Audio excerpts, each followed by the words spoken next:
Easy Sports Talk Show with Ed Smith and Javon Adams. I am Javon Adams, and that man right next to me is a man who played not only professional baseball, but also played in the National Football League for that first Super Bowl-bound team for the Atlanta Falcons, and we're going to get into a little bit of that history here in just a moment. But we do this thing 3 times a week, Monday, Wednesday, Friday. Tell a friend about what we have going on, not only in podcasts. Again, you can search Easy Sports Talk Show feature with Ed Smith and Javon Adams, and it'll pull up. Or if you're on our YouTube page, if you're not, then tell a friend about the YouTube page as well. But yeah, what is good, my brother? Conference championship week, man. I had some great memories of this one leading up into it, and then obviously the game. So yeah. This is this is for the players still remaining, man. The excitement is out there because you can see that goal right in front of you, man. Yeah, that is what we're going to start with, and then I want to get your thoughts on the microwave society that we're in when it comes to coaching. With this example will come from the NBA, and then just something a little lighthearted. One, not your favorite, because saying favorite that's too limiting. Like saying, well, who's your best MC? Who's the best singer?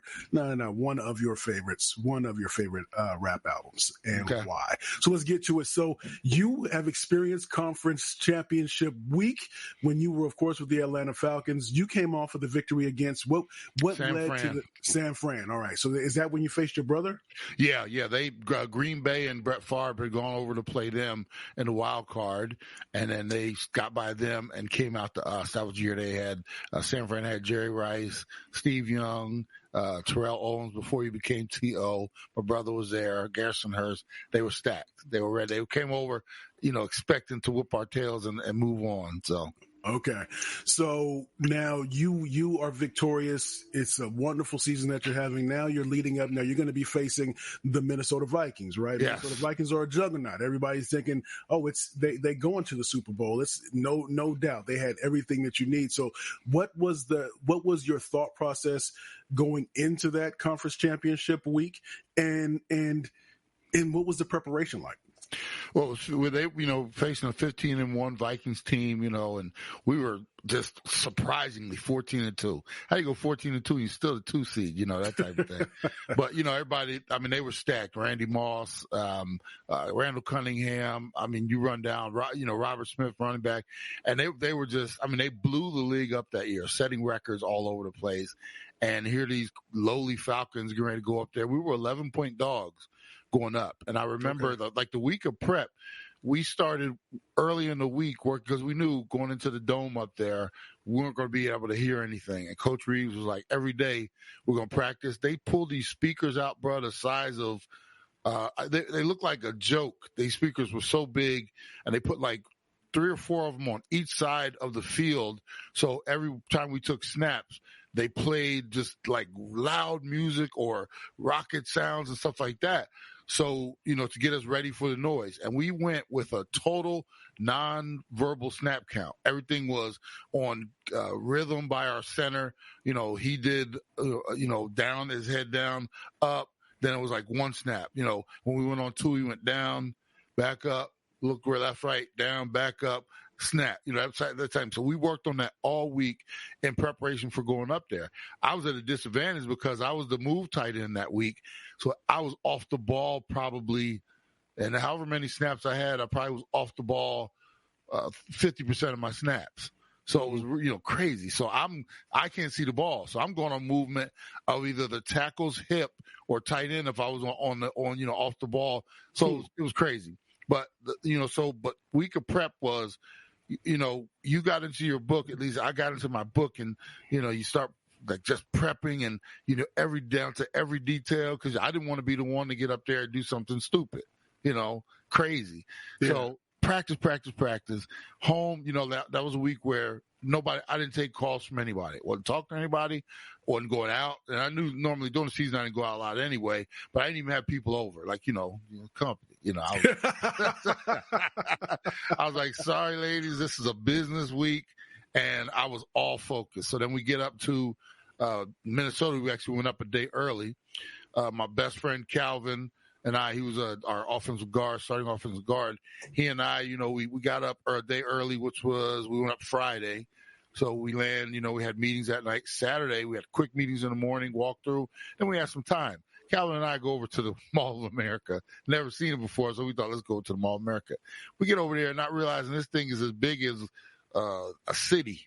Yeah, I hear it's huge. 4 stories, it's so big they got different stores on the same, they got a Victoria's Secret on the first floor, but they got one on the 3rd and 4th floor just in case you don't go on the 3rd floor that day you're there. I was like, and they had a log ride up at the top of it, like a roller coaster. That's how big it was. Yeah. So, we get in there and we got a little time, and halfway through, we're walking around there thing. Halfway through, we're like, wait a minute, what the hell are we doing? We're supposed to be off our feet today. So we did a quick run through it, went back to the rooms, studied, and it was just, for me, I was just in total focus mode. So, went back to the room, studied, just prepping and getting ready for it. And, that was that prep for the week. Coach Reeves had us ultra focused, and before he had us just, through the season. And remember, this is another caveat. He had just had open heart surgery a few weeks earlier.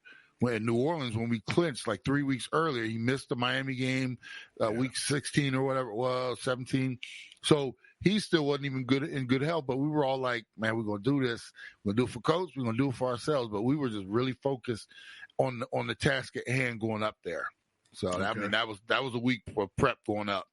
What about the game itself? So you get to the game. So you've mentioned before a couple different times where the difference between the intensity level or the speed of the game going from the preseason to going to the regular season, going to the playoffs, how it gets ratcheted up. So what was the game like when you get into the game? What's how are you feeling? Are you confident that you're going to win? What's the mood of the team as you're getting in the game itself? Well, we were as one. And that was what we had to do. There were guys on the team. I've told you stories about how everybody didn't like everybody, right? But this was a game where our last meeting going in, it wasn't even like anything had to be said, but if we get to the stadium, we getting dressed, and you could it was intense, but you could tell we were focused.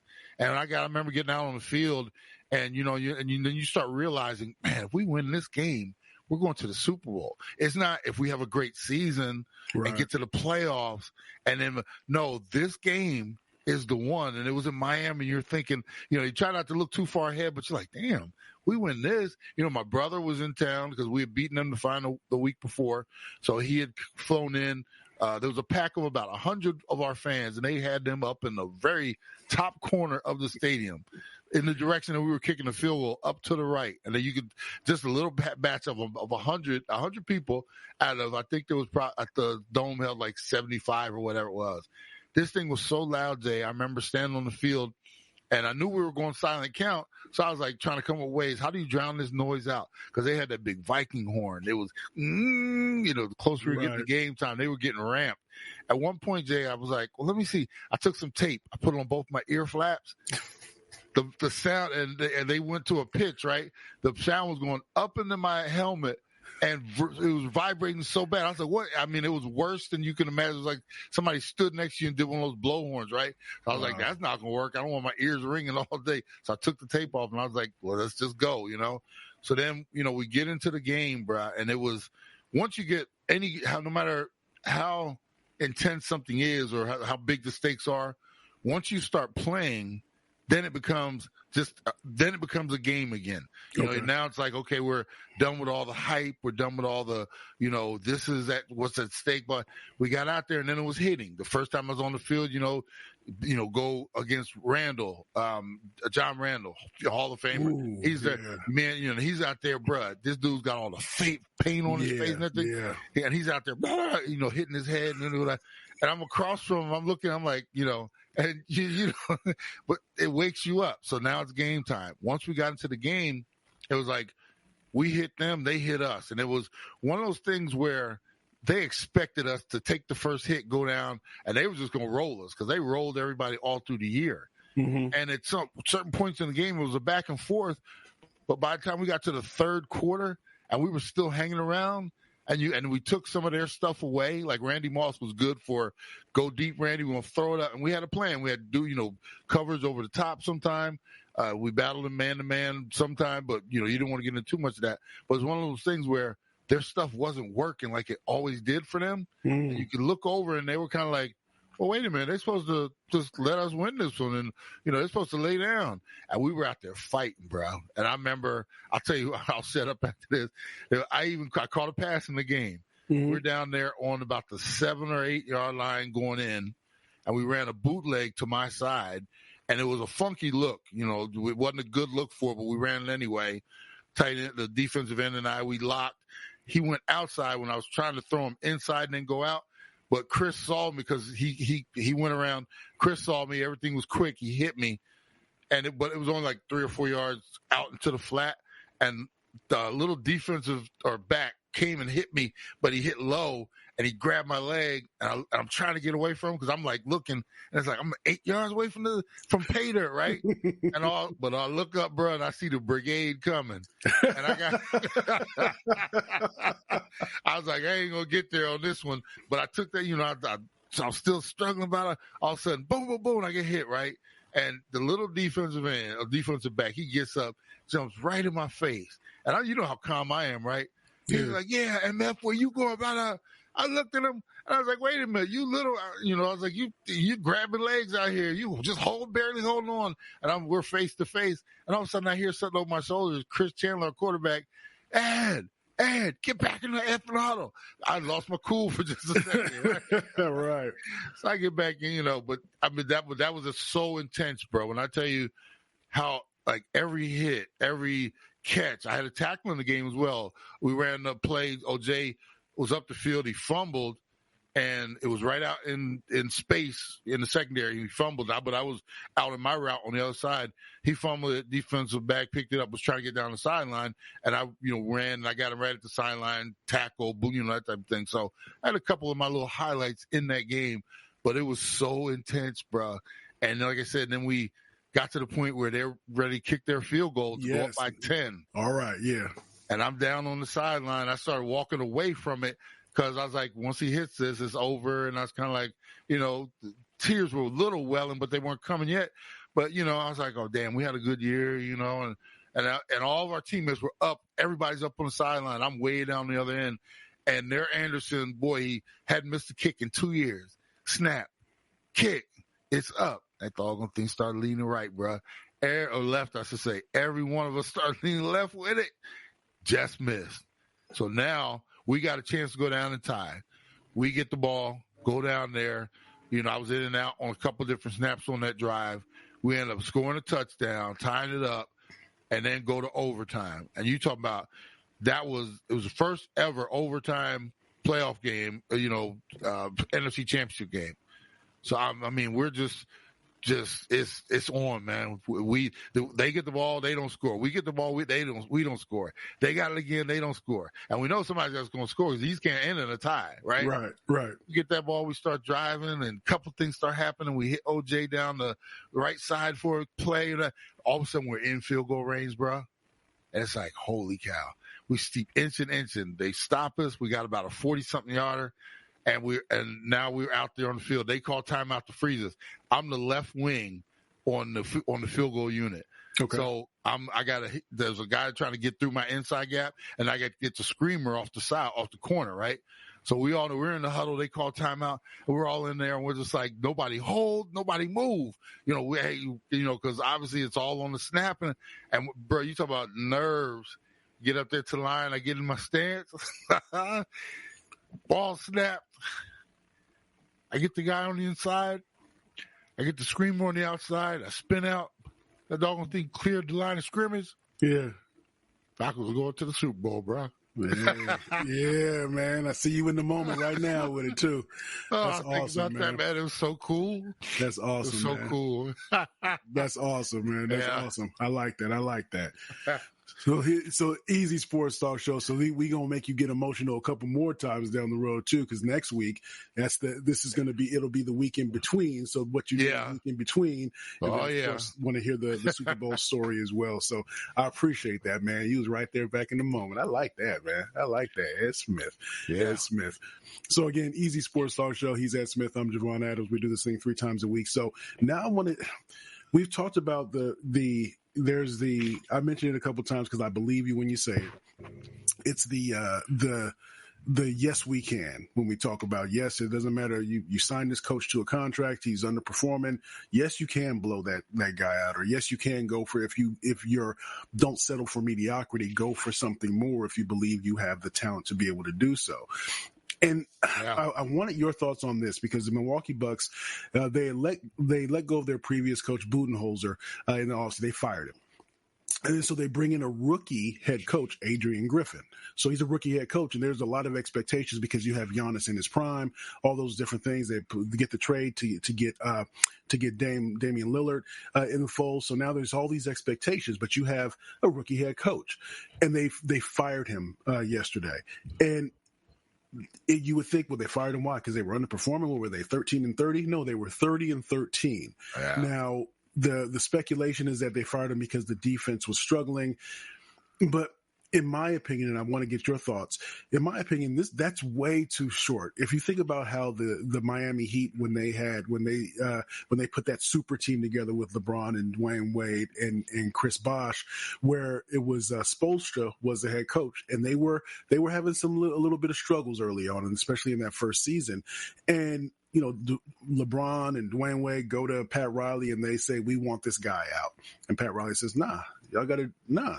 No, he's the coach. He's the coach, man. Because they wanted Pat to come down and coach. And because Pat stood his ground, they ended up winning, 2 championships with that squad.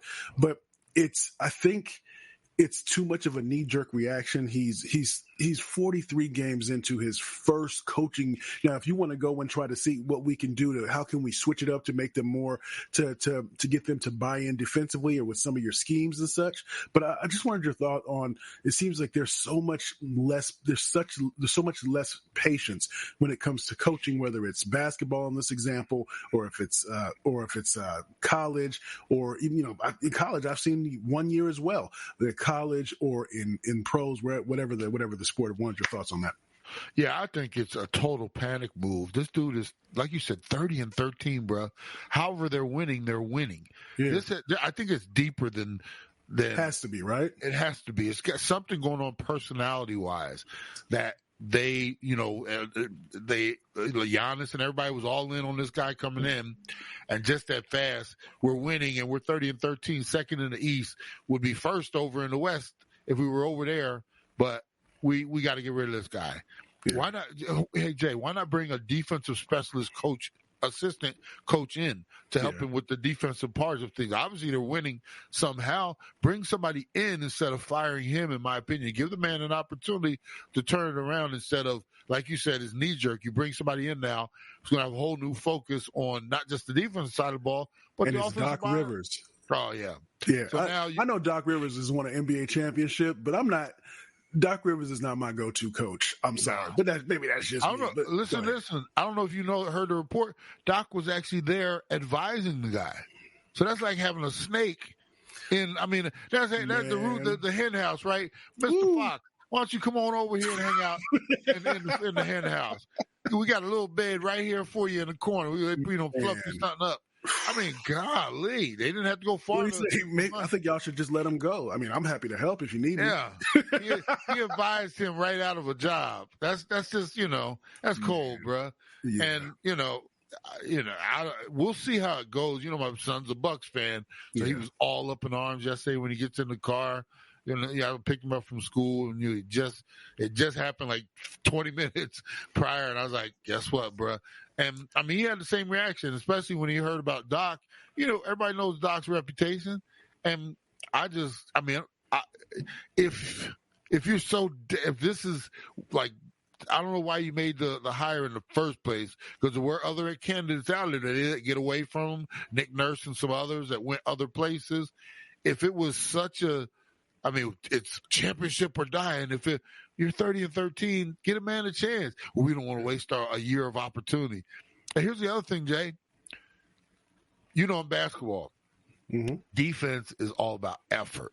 Yeah, man. Defense is about effort. So speak on it. Can the players please take a little bit of blame on this? Yeah, you guys are the ones out there playing the defense. If it's a bad scheme, well, I mean, you got Giannis on the backside, you got all these other towers back there. How come we can't protect the rim a little bit? And Damian, please, come on.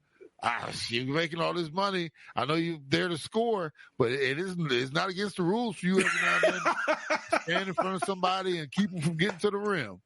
So, I mean, it's all about effort, bro. And the players have to take some of the blame for this. But yet it's his fault. Let's go ahead and get rid of him. Now, I don't understand that at all. True indeed. Easy Sports Talk Show. He's Ed Smith. I'm Javon Adams. You can go to easysportstalk.com, easysportstalk.com to find out, to stay involved with everything that we're doing. Believe in the Arizona Cardinals is a podcast that we do. We'll get back to that next week. And to start to go over things for draft and all that good stuff. So Believe in the Arizona Cardinals. You can go to Believe.com, the SiriusXM app, search Believe in Cardinals wherever you find your podcast. We also do have a terrestrial radio show every Saturday from 1 to 3 Eastern on Sports Map Radio. It is a national show, but if you're not in one of the 98 markets that we're in, you can go to sportsmapradio.com, click on the little play icon in the upper right corner, and you can hit play, or you can download the app for your Android or mobile device. So leave me with this, just something. Just once your thoughts. Maybe I'll throw this in there every once in a while. Some favorites of yours. One of your favorite rap albums, and I'll start with one of mine. I got a lot of different albums that I like. I'm gonna go with this one. It's kind of a dark album. It's Redman's "There Is a Dark Side." It's a really great album. Really, Eric Sermon did a lot of the production on it. It has I think the cover of the album is an homage to a Parliament or a Funkadelic album cover. I think Maggot Brain or something like that. But Redman is in top form in that. Again, it's a lot of dark stuff that's going on there, but it's a wonderfully produced. You're not going to listen to that album when you're happy.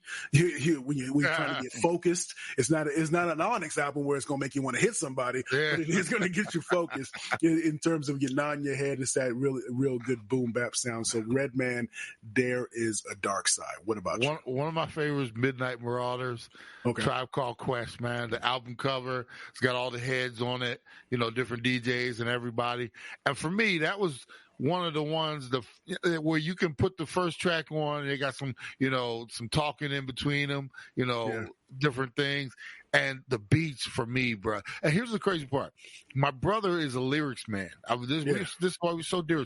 My brother's a lyrics man where there'll be sometimes our record will be out in a week. He'd know all the words from front to back. Okay. I could listen to the same record, same album. 2 years later, I couldn't tell you what some of the lyrics are because I'm all about beats. Yeah. And for me, the hooks and stuff that they had on Midnight Marauders, bruh, just, they blew me away. And that's just one of my favorites.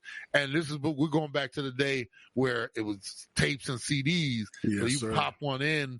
And, it wasn't like now where you got the iPod, you just roll through 10,000 songs on your iPod. You had to dedicate to, hey, bro, when we went to the 60 CD changer, we thought we was on the move, bro. All of a sudden, I can put 6 of them in there and listen. Oh, and man.